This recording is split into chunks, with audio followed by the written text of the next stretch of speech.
This podcast is part of the Deluxe Edition Network. To find other great shows on the network, head over to deluxeeditionnetwork.com. That's deluxeeditionnetwork.com. Hold on, stop. Welcome back to the Shit Show 2.0. Okay, boomer. Damn millennials. Wow. Did not know that. Even flirters who are obviously mentally ill. You want to be my wife? Oh, this is gonna go downhill real quick. What is going on? And welcome to Take on the World with St. Johnny and Mike D. And I got to change it down to the bottom to St. Johnny. Actually, I messed that up. I meant to say Sister and Johnny. Sister. If we were out the other day, he's like, "You look, what are you, a nun? With your hood up and your little." And I said, "Well, let me whip my rosary beads out." And yeah, Johnny, a.k.a. Sister Soul Cutest. We're back once again. Let's sit down and it's been a minute. have a little chit-chat with you. It's been a little minute. So this is Happy New Year, bro. Yeah, Happy New Year. How were your holidays? Good. We just took a little trip down to Virginia. I sat in with the barrel-aged boys at their table, which is always fun for me. I'm so glad that you get out and do that kind of stuff. That's awesome. Well, plus I love sitting with those guys. It's a great time. Yeah. So I'm going to plug them real quick. Check out Barrel Age Flicks, any place you listen to podcasts, and also on YouTube. And if you want to see the shows that I'm on, which I'm sure you do, you check out their From Dusk Till Dawn episode. You could check out their top 5 most anticipated movies for 2025, and check out their upcoming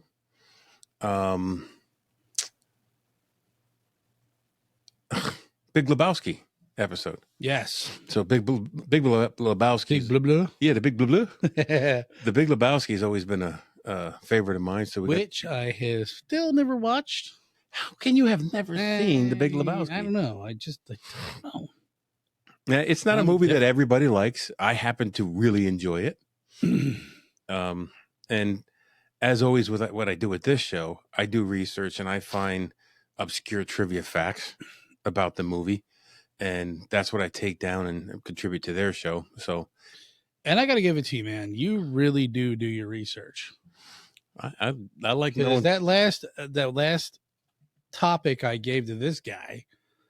He's like, "Wow, which one did you mean? There's like 50 of them." I'm like, "Well, oh no." Let's talk about it for a second. We won't go through the whole thing, but it's an upcoming topic we're going to do, and we're going to. You want to do that? We're going to good one. Oh, we're going to do that. Yeah, we're going to talk about the. Usually, I do my lockup series alone. However, we're going to step out of that comfort zone, and Johnny and I are going to touch on the glass house or glass houses of Great Britain, which is their military prison system. Yeah. Penal. Peninis colony. The Peninis colony. Yeah. So I just shot it to him, and I was like, I don't know if this is up your alley, because it's not a traditional. Oops. My shocks went off there. It's not like a traditional you're locked in prison setting. It's a lot different than that. Yeah, and basically, I really want to touch on the first glass house, which goes back to know about that. Which goes back to the 1800s. So look for that one. That one's coming up. I found it very interesting. It's not going to be a long one. No, it's short. And then what did you tell him? Like basically, the glass house is a. No, we're not getting into it. All right, delete that part out. Nope, not deleting it. Okay. Let him on the cliffhanger. Got him on the hook.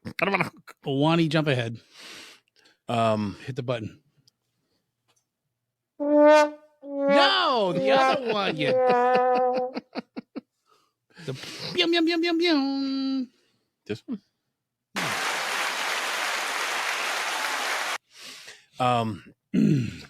So what was the other topic you gave me that's upcoming for us? For the Devil's Island. Devil's Island. That one I also found interesting, Dude. So that's you ever all. watch the movie Papillon? Dude, you cannot be ruining shit. How did that ruin it? Because that movie is specifically about a certain person who was locked up on Devil's Island. Well, so what? Well, now all they got to do is look up Papillon, and you just blew the whole fucking story. Yeah, but the three of the guys that listen to this? Yes. All three of them are saying, I know what you're talking about. I mean, it's common knowledge. So, the movie Papillon with Steve McQueen. And was he in that? Yeah. It was Steve McQueen and... I want to read the book. Who was the other dude that was in it? I don't know. I never saw the movie. How did you bring it up? You dick. You're such a dick. I know. I think I have. I don't remember all of it. And it's been a long time since the other guy that was in the movie, I wouldn't have thought he'd be in that kind of movie, but he was. The Rock. No, nowhere even close. This is an older movie. Anyway, so Devil's Island is coming up too. And so those would be two kind of lockup episodes that won't be the typical lockup episode. Yeah, I mean, because I haven't done one since I think November or October. Yeah, it's been a minute since you've done one. We kind of, but I feel like I should sit on at least one of these with you because we're boys and we work at the same place, right? So right. we've been kind of exposed to this kind of shit. It'll be done much different because there'll be two of us and we'll be discussing stuff. So yeah, I don't know how that's gonna go. Well, it'll go how it goes. We'll do our thing. Yeah. So. I mean, whatever. We'll just ride. And our three fans will either like it or turn us off. Yo, you know what's funny is the other day, I was doing some work and a friend of mine, he's like, hey man, he's like, I was searching through YouTube and I was looking at the shorts and he's like, I'm listening to it. I guess he was like working and listening to it. And he goes, is that Johnny? Sounds like Johnny's voice. And I looked at, and that shit, it was you. And I was like, shit. I'm like, I made it big time. Yeah. People recognize my voice. Yeah. No, it's just kind of weird. It's cool that, you know, that we can be in that algorithm. I don't understand how that works, but, you know, it's fun. So, what else has been going on? I made it down to Virginia. We spent a couple days down there. I'm going to tell you something, Virginia. You guys are so afraid of snow. It's not funny. Oh my God! Like how? I don't understand it. They got snow down there, and everything was shut down because while we were down there, we were going to do some historical stuff because we're in Fredericksburg. Yeah, you said. And that place is like rife with like historical. Oh yeah, a lot, and everything was shut down. Everything was closed. Like I'm like, you got to be kidding me. Yeah. And everyone's always because they get like half an inch of snow. Well, they had gotten a couple, like 6 or 8 inches on Monday of that week, but by the time we got down there, it was nothing. It was like an inch maybe still on the ground, and then on Saturday night they got snow, and it was like an inch. To us, that's a dusting. That's it. I think they're more worried about the ice. I don't know, dude. Ice is. Well, you remember that it was like 2-3 years ago down in, I think it was Virginia, on the highway. You just saw like the street cam or the highway cam, and it was like just car after car just slamming into one another. The difference, there was a huge backup. And there were like people were stranded out on the highway for like 2-3 days for 2 inches of snow. Yeah, in Virginia. Like when we get 2 feet of snow, there's people stranded on the highway. Yeah, but no, there's nobody goes out on the highway. I remember people stranded on 78. You like, get out of the way, loser! I gotta go to work. I'm on the clock. But the difference is we're more prepared for snow because we get it more often. Because we're Pennsylvanians, man. We're hardcore. Freaking half our forefathers fought in the Revolutionary War. You know. Well, theirs did too, and the Civil War, just on the wrong side. I guess I shouldn't say that. I don't know. I just feel like if you notice, like I have family in Colorado, as you know, and they're like, yeah, you know, some of these Colorado, how do you call them? Coloradians? I can't say it on the air because it's. Yeah, I get you. But they're like, a lot of these are like fake cowboys. And they're like, we know mountain men from the East that would walk all over these survivalist mountain boys or whatever, or cowboys. And I was like, yeah, man. I'm like, well, that's where we started from, the East, and we moved west. Yep. So, I mean, I'm not going to lie. Might not get a ton of snow here, but the winters suck. They're cold. Well, the problem with Pennsylvania is you can have snow in the morning, rain in the afternoon, Yeah. and 70 degrees in the evening. Yeah, it's weird. We got the mountains, you know, they're not very tall mountains, but they're enough to cause a disturbance in the forest. Appalachia. I'm sorry, I keep shaking this fucking camera. You know, you were talking about... Is that gonna fuck up the recording of that? What? My knee was sitting on here and I bounced my knee and it was shaking. Yeah, but just don't do that anymore. All right. Well, I was doing it for like the first We'll just say it was an earthquake. All right. It goes from freezing to earthquake to 70. These things, you would talk about the spring. Yeah. Keep it in the spring. I like the ones that Barrel Age Flicks has. They have the road ones and there's no springs. It's all enclosed. Yeah. I mean, they're okay for what we do, but they get caught sometimes and they make that. Yeah. I do that all the time. Yeah. So don't do that again. Yeah. It's, but it serves its purpose. So what are we here today for? We are here today to talk about some good old American ingenuity. What the hell did I write that up there for? I don't know. Oh, I know why. It's a movie I want to watch. Oh, okay. It's a horror movie. So I'm going to read. It's a horror movie? I'm going to read what's on the 1980s horror movie. I just put it on here so I wouldn't forget. Do I even want to know? It's called Fade to Black. It's supposedly like one of the scary horror movies of the 80s. I want to see it. I haven't seen it. And this relates to this story? Nothing at all. It's just that I was doing this research when I... Oh, okay. Anyway, so what we're talking about today is petroleum jelly and the inventor of it, specifically the guy who invented the trademark name Vaseline. So Vaseline is used for many, many, many things. Many, many things. Including to the relief of virgins everywhere. Oh, you naughty little boy. Naughty. Actually, it's not recommended for internal use. It is not. It can cause some serious problems. So I take that back. And plus, I'm not a doctor. Or did they say that because they did? That's almost like well, back when it was invented, they didn't say that. It's almost like when you go to like a lot of hunters will post no hunting private property when it's not private property, just to keep other hunters off.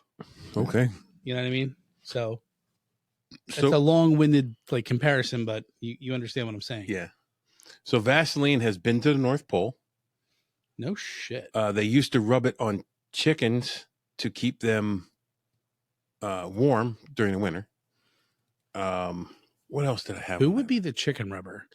So you. Here, little chicken, come here. What else did they do? I forget what was on that list. Was he like Bucktooth and like, hey, come here, chicken. I'm done with my sister. It's your turn. I have a little bit of Vaseline left. I forget what you said. It was, yeah. You didn't write that down? Shame.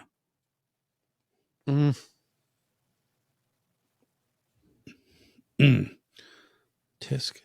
I thought I did.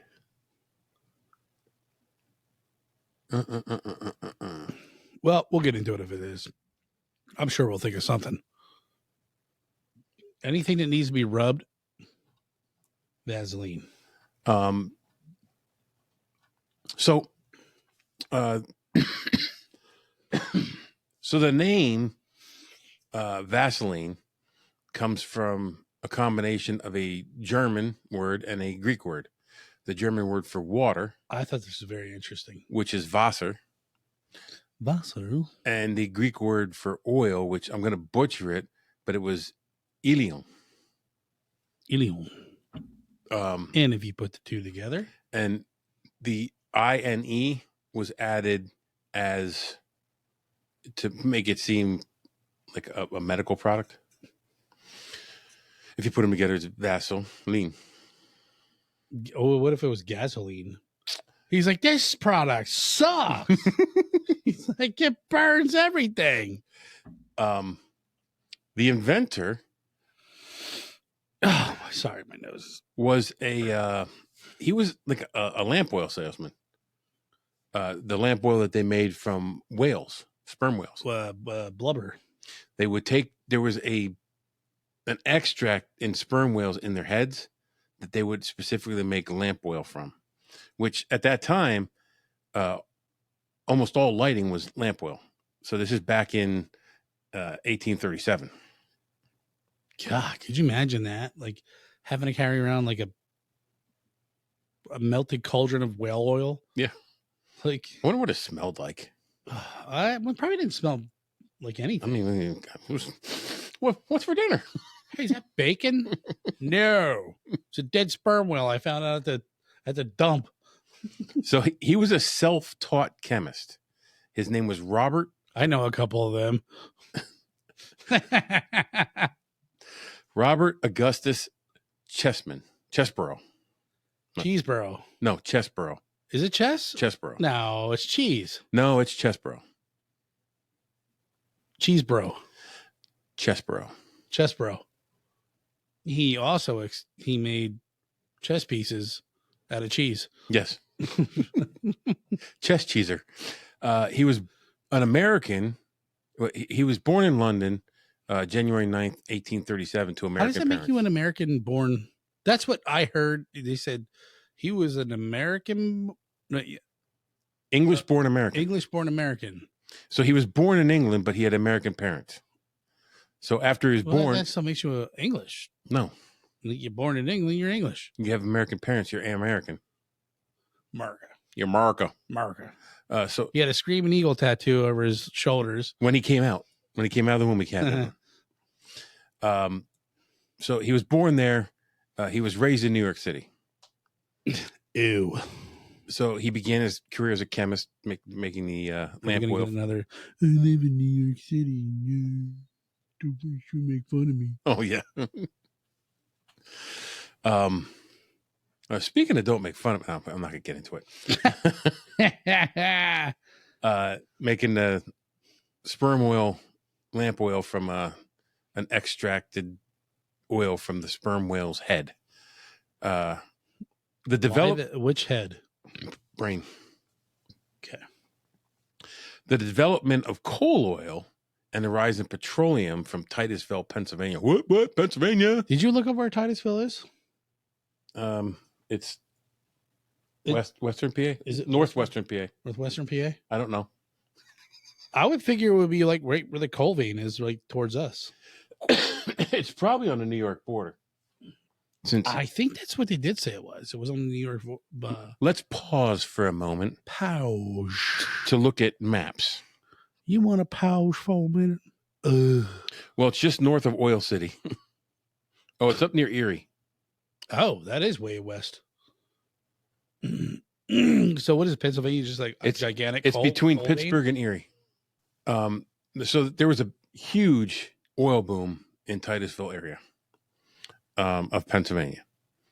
It was rendering his job obsolete. So like basically they're going to stop using this whale oil. Hunting whales was going out of vogue.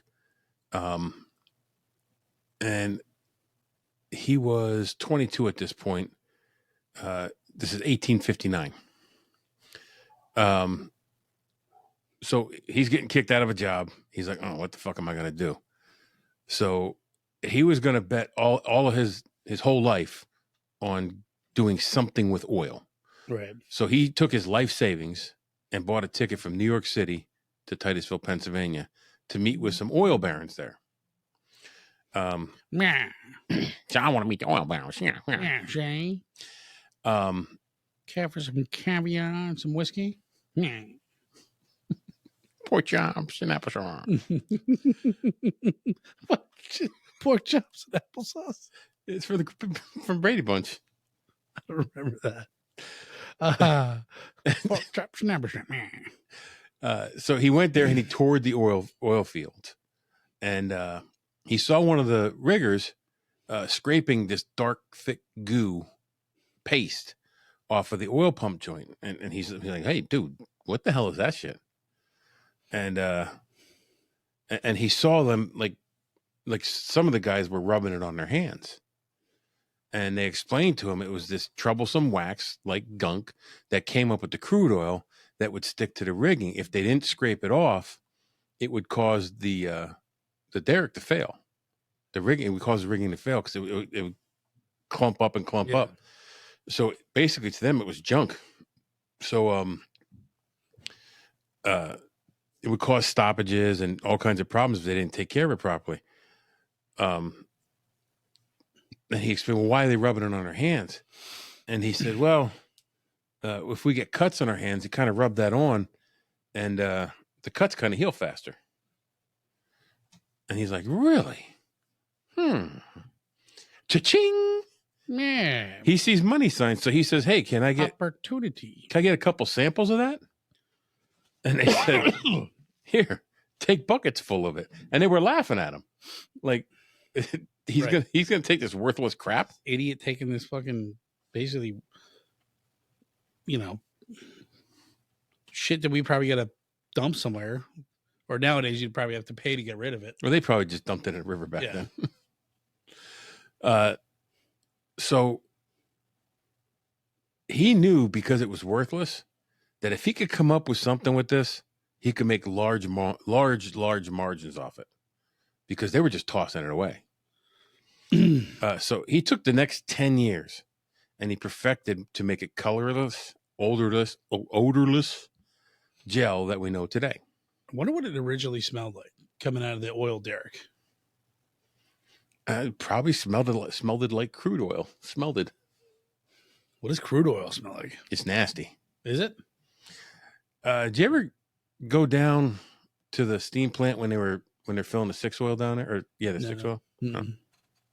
Well, that's what it smells like. It just smell like rot and decay. That's basically what it is. Just like it smells like kind of like very thick diesel oil.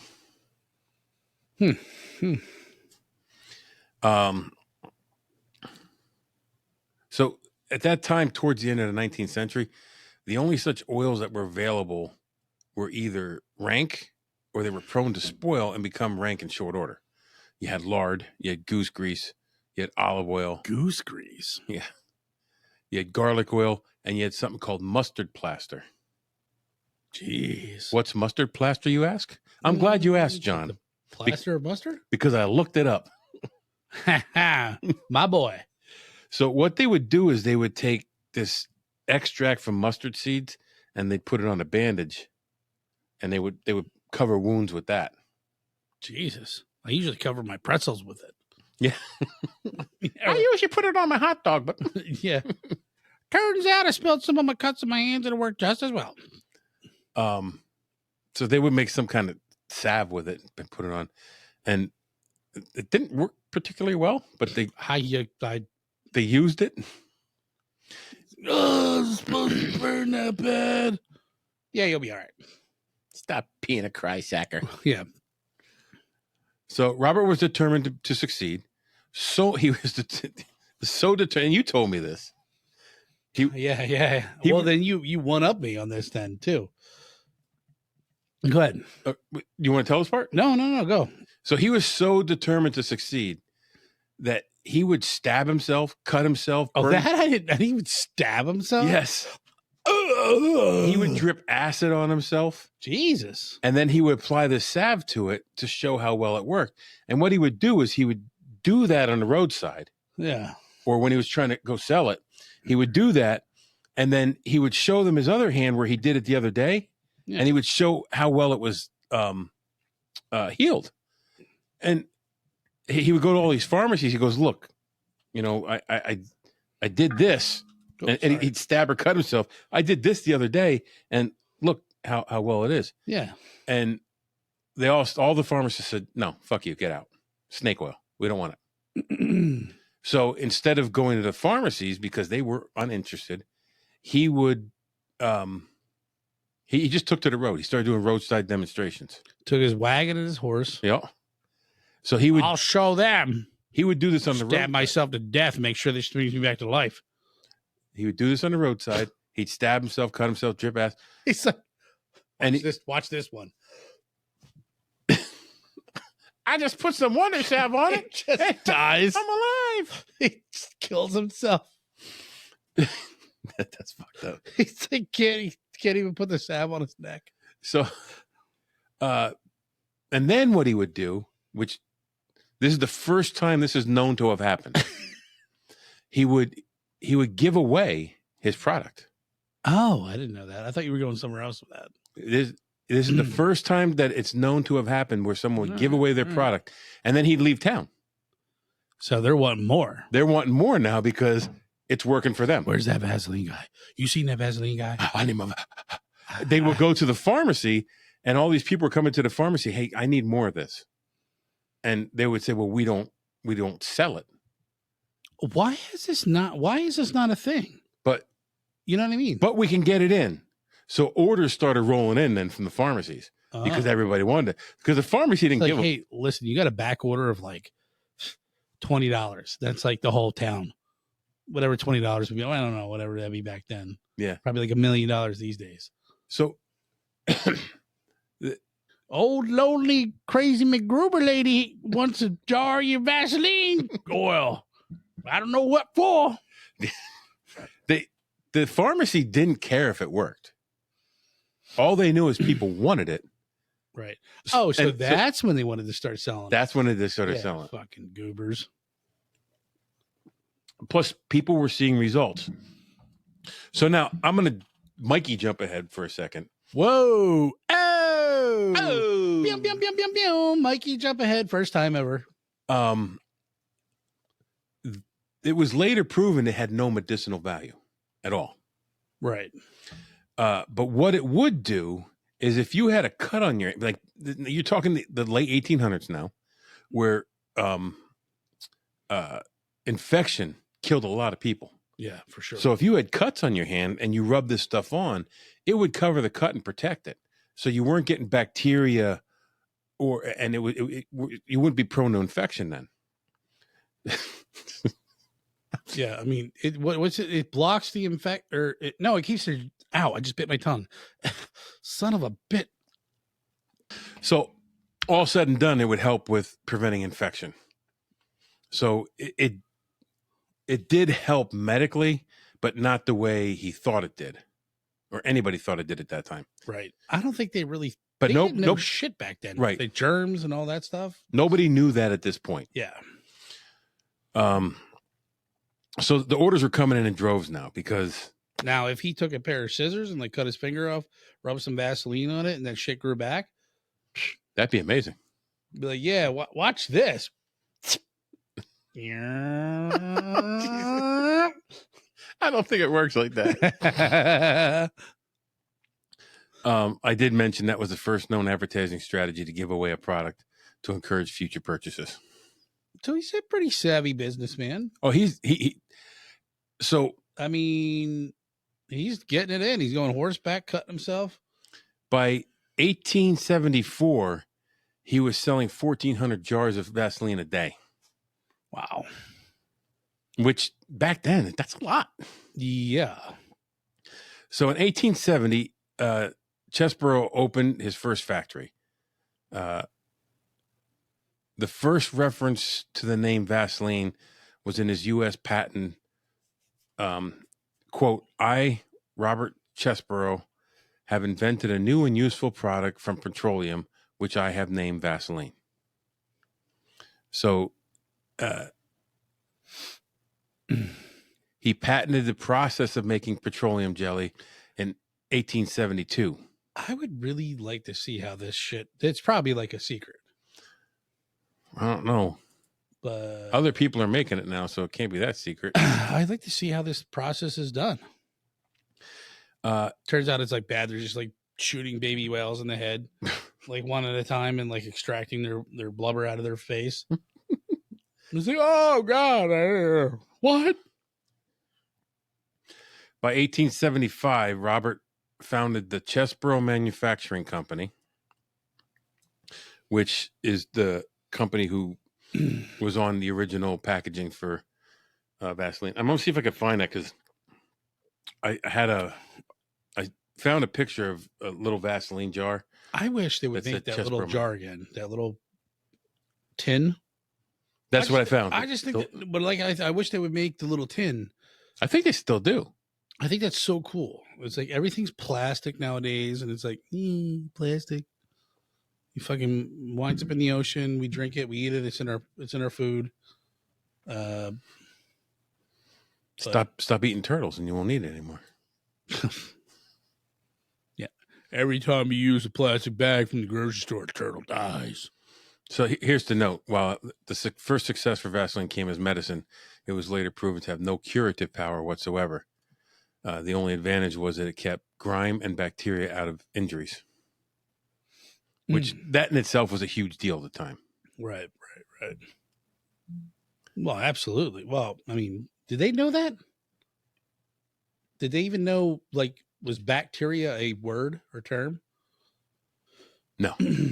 I don't think it was. I don't know when they found bacteria.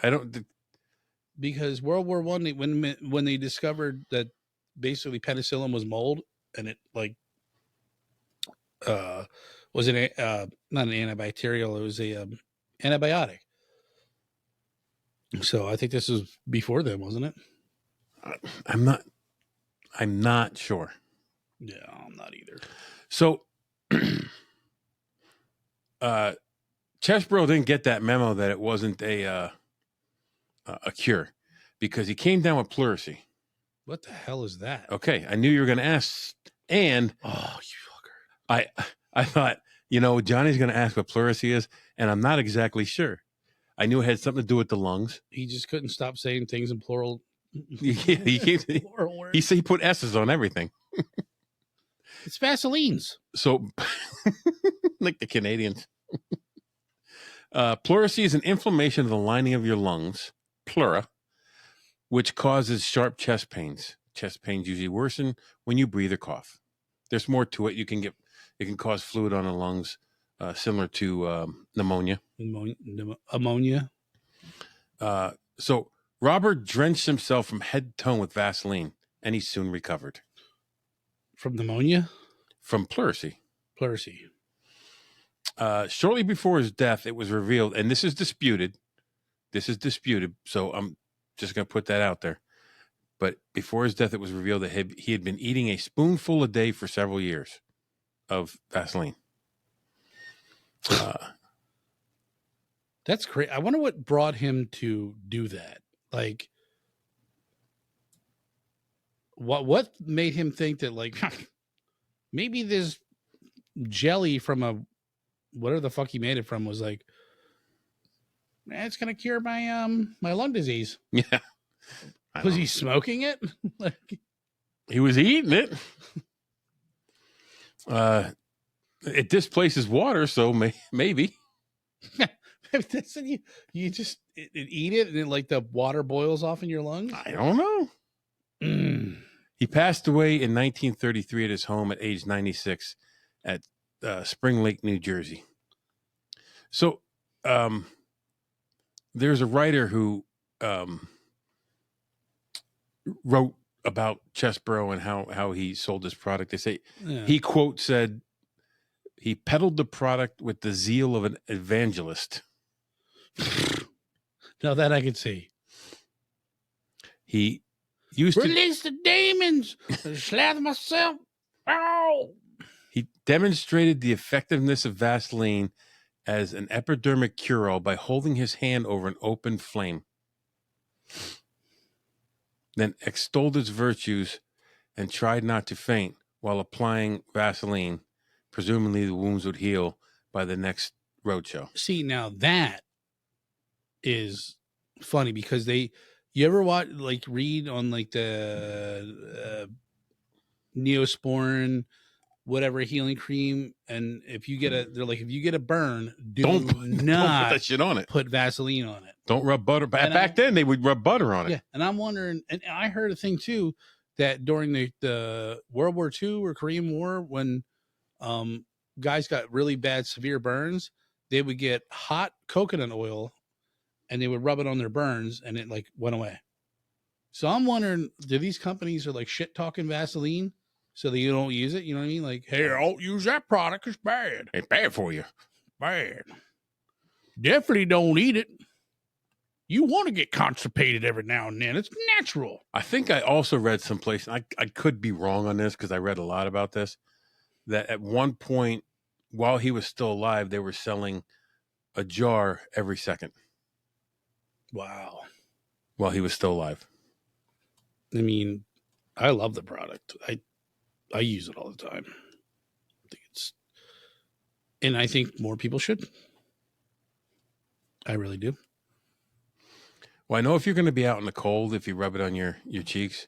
I did that the other day. It can keep you from getting frostbite, or it could prolong. I just go up a hike Mount Everest with just slippery smooth and Vaseline. I'm like, I ain't going to get frostbite. Trust me. Like the guy in the Cheez-It commercial. Yeah, we're good. Just take me to the top, Sherpa. So that's the story of the history of Vaseline. It's great. It seems like a stupid topic, but you know what? I found it interesting. Well, once you told me about how he got slippery smooth, I was like, all right, this guy's fucking cool. Like, well, that's why I ran it by you, and I'm like, what do you think about this topic? And I think at first I was like, man, Vaseline. Yeah, you were not interested in it at all. And then I started reading on it. I'm like, okay.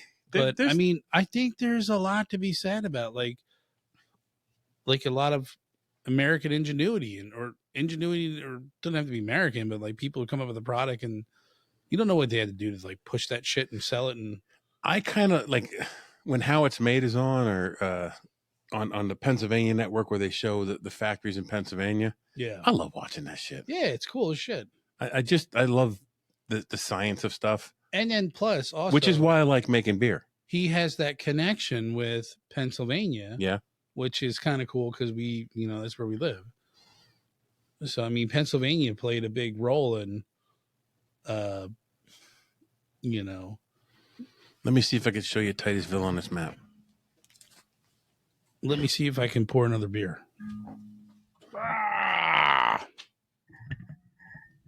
Titusville is Oil City. It's here, Titusville, right here. You're not looking. Well, I don't want to spill the beer. Oh, right there. Oh, Titusville. So there's Erie, and Pittsburgh is. Well, Pittsburgh was down here somewhere. There's Pittsburgh right here. There's Erie. Titusville's right here. So they can go right up to the. And here's Oil City. The Great Lakes or the Erie Canal. Ship that out to anywhere. Titusville's right here. This is the Allegheny River. So you could ship it down. Allegheny goes all the way down. Yeah, you got access to the Great Lakes, Erie Canal, Pittsburgh, everywhere.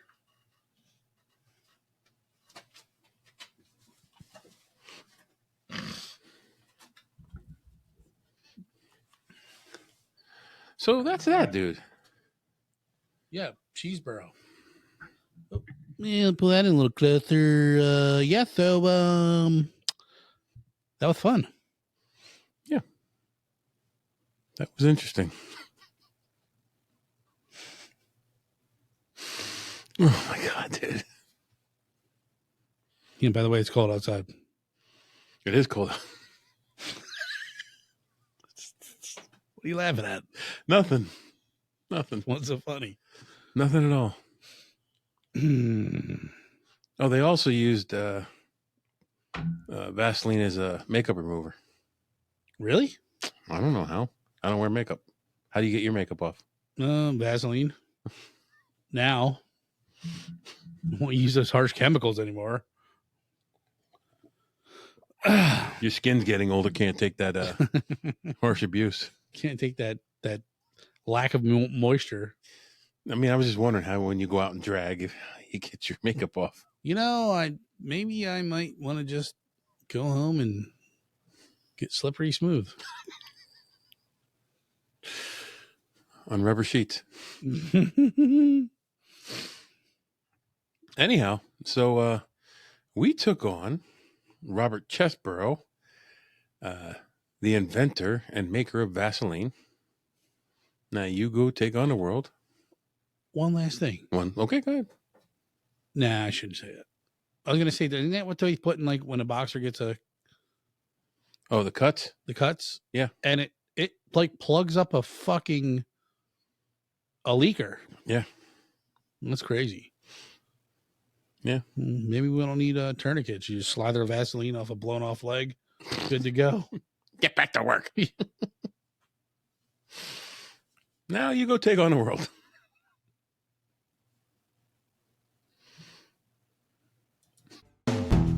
Hold on, stop. Welcome back to the Shit Show 2.0. Okay, boomer. Damn millennials. Wow. Did not know that. Even flirters who are obviously mentally ill. You want to be my wife? Oh, this is gonna go downhill real quick.